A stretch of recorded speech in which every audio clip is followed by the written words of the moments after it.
King. He is a Republican from the state of New York. We have to be careful not to let this gain legitimacy.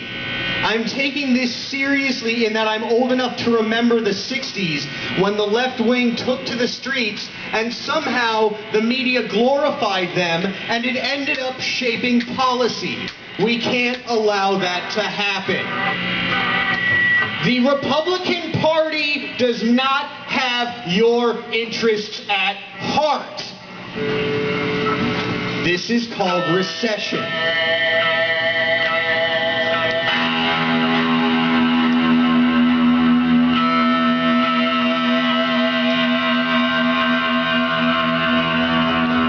So I'm 26 years old, and for a while now I've been trying to talk to girls, but it's been pretty hard to be charming when all I could think about was failure, economic collapse, the monkeys' tea party that raged too long and too hard on money that doesn't actually exist, borrowed against even more money, which does not actually exist, because a loan is worth only what is owed. Wealth is debt. There are no chips to cash, the house is bust, and so are we. If anyone asks anyone else to pay up, they're going to have to admit that they can't, and everything's going to fall apart even further. But I remain 26 years old, and I try to talk to girls. But it ain't so easy to be charming when I'm so exhausted. And all I can see is the bottom falling out, the bubble bursting, bear markets, evictions, foreclosures, going out of business sales, the buzzwords of uncertainty. I am 26 years old, and it's hard to be charming when I look in the mirror and know that I am living a Charles Bukowski poem. I am the supermarket bag boy who holds a college degree. I am 26 years old. Try to talk to girls. But like I said, it's hard to be charming when I watch bookstores, ice cream shops, lingerie boutiques, fast food restaurants, various mom and pop's record stores, small businesses. I watch them all close down, stand empty, and I know the people who worked in them ain't gonna have such an easy time finding someplace else to work.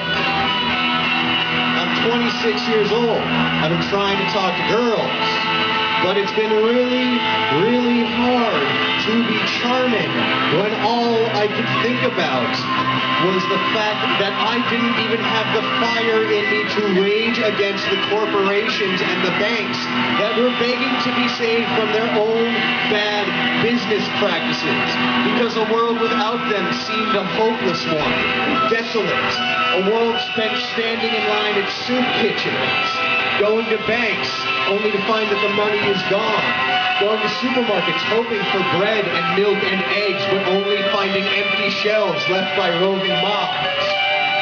The lions come, oh yes, and the tigers, bears, snakes, sharks, leeches, and wolves, pale horses all.